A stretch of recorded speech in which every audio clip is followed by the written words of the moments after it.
para sa persecution sa akin pong mga kaibigan sa prosecution. Napakahalaga po sa bawat pagdinig ay yung nagsasabi ng katotohanan. Tama po ba? Tama po. Opo. Pagka ang isang witness po ay naging halimbawa ng paiba-iba ang sinasabi, ano pong tawag dito? Di ba po kasinungalingan? This is a hypothetical question, Apo. Your Honor. You are not referring to any particular witness? Si Las Cañas po. Yung inyo pong pinakitang affidavit, Your Honor? alam niyo po, hindi pa po ako tapos, kaibigan. Alam niyo po, napakalungkot po para sa amin na marinig na merong kayong ibinigay na affidavit na nabahiran dito po sa loob ng Senado. Dito, sa plenaryo ng Senado, ay nabahiran ng matinding masasabi nating kasinungalingan sapagkat magkaiba ang kanyang sinabi. October 3, 2016, sinabi niya walang kinalaman ang Pangulong Rodrigo Roa Duterte. February 20, March 6, na iba na ang istorya. Ang tanong ko po, ano ang tawag sa taong paiba-iba ang sinasabi? Di ba po sinungaling? May I answer, Your Honor? Opo. Kagaya po ng aking binigyang linaw kanina at paulit-ulit na rin pong sinabi ng ating presiding officer. Pakisagot na lang po kasi yun lang po ang tanong. Tama po ba o mali na tawaging sinungaling ang taong iba-iba ang sinasabi? I'm sorry, Your Honor, but I need to qualify my answer. Mr. Presiding Officer, isang simpleng tanong lang po. The lead prosecutor may agree or disagree or state a different characterization. I can state a different characterization if I'm asked by the good Senator Judge. You may disagree or agree with the Your statement Honor. of the Honorable Senator Judge Padilla. Feel free to say no or yes, Counsel. Kagalang-galang ng mga senator judges at sa atin pong mga nanonood na kababayan. Dahil binanggit po ng kagalang-galang na Senador Robin Padilla ang pangalan at ang affidavit ni Arturo Las Cañas, nais ko pong linawin ang kanina ko pong manifestasyon. Ito po ay ipresenta sa impeachment court bilang bahagi ng testimonya ng witness. Hindi pa din po sinasagot ang... Lead prosecutor, the response, it's not responsive to the question of Senator Judge Padilla. Allow me to, if the good Senator Judge will allow the presiding officer, pwede ba nating sabihin, lead prosecutor, na ang testigong pabago-bago ang kanyang testimonya sa magkakaibang petsa o araw o panahon ay isang testigong hindi maaasahan?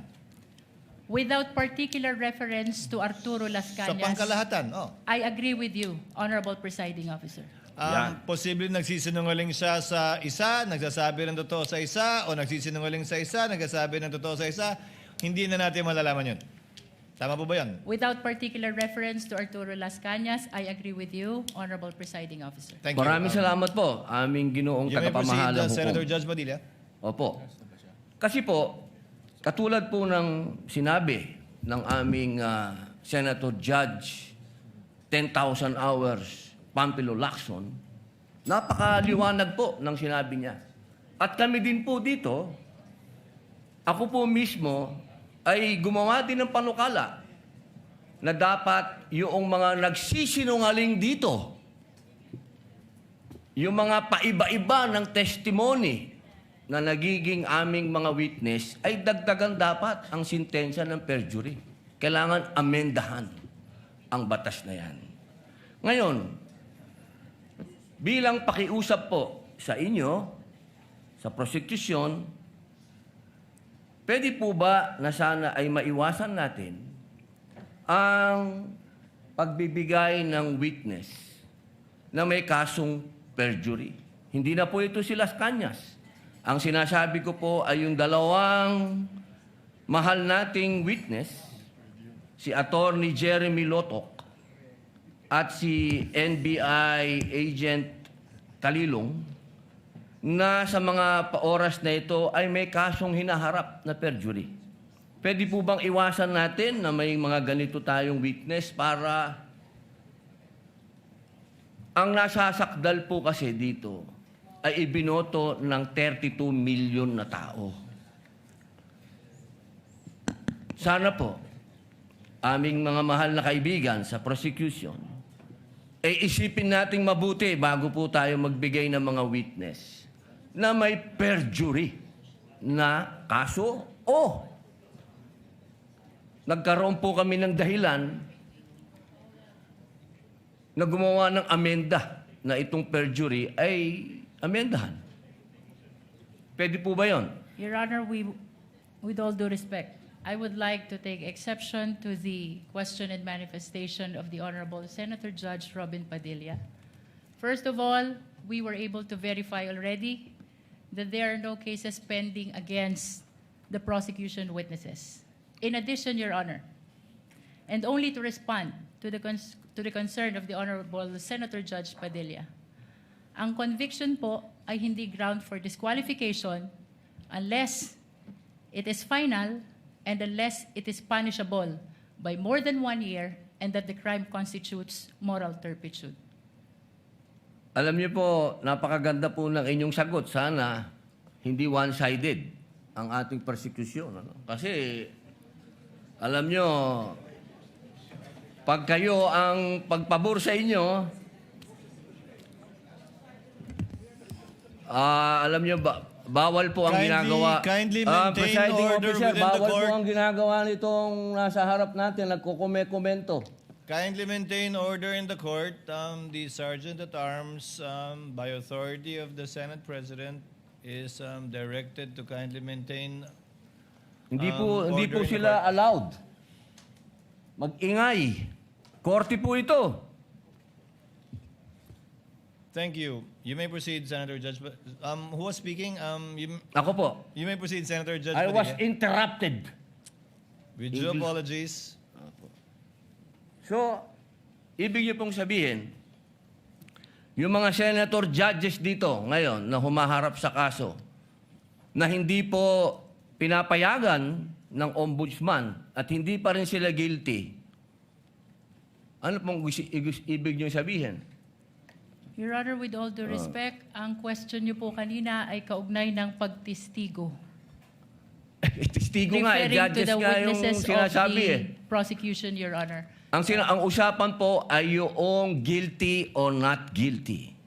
Okay? So, tatanong na po ako ng bago. Pwede po ba? May I be clarified, Your Honor, on your last question about the senator you said are facing cases? Lead counsel, I think that was more Alam of niyo a- po, malinaw na po yung sinabi ko and wala po kayong karapatan magtanong Hindi. sa Senator Judge. Diliwanagin ko nga po. I think Senator Judge Padilla was making a manifestation and not posing a question to the lead prosecutor in relation to our two colleagues. You may proceed, Senator Judge Padilla. Maraming salamat po, Ginoong tagapamahalang hukom. Pwede na po ba tayong mag-advance ng katanungan? Yes, Your Honor. Apo. Yung pong sinasabi ninyo, bakit nyo po nababanggit ang ICC dito? Ano po ang kinalaman ng ICC dito sa ating pagdinig? With all due respect, Honorable Senator Judge Robin Padilla, kagaya po ng nabanggit ko na, at marahil panglima ng banggit ng presiding officer, nabanggit po ang ICC, kaugnay ng affidavit ni Las Cañas, na ipirinisinta po ng prosecution bilang bahagi lamang ng testimonya ng witness at bilang bahagi ng naging investigasyon ng Special Task Force ng NBI. Maraming salamat po. Senator Judge Padilla will please wind up. You can Opo. avail of a second round if you wish. Opo. Maraming salamat po. So, ibig pong sabihin, malinaw na kanina sinabi natin na What is the hindi pressure siya... of, with the permission of Senator Judge and indulgence of Senator Judge Padilla, what is the pressure of Senator Judge Rafi Tulfo? Walang mic. Kay Senator Padilla. Bakit pag sa kabila pinapayagan sila 5-10 minutes, bakit pag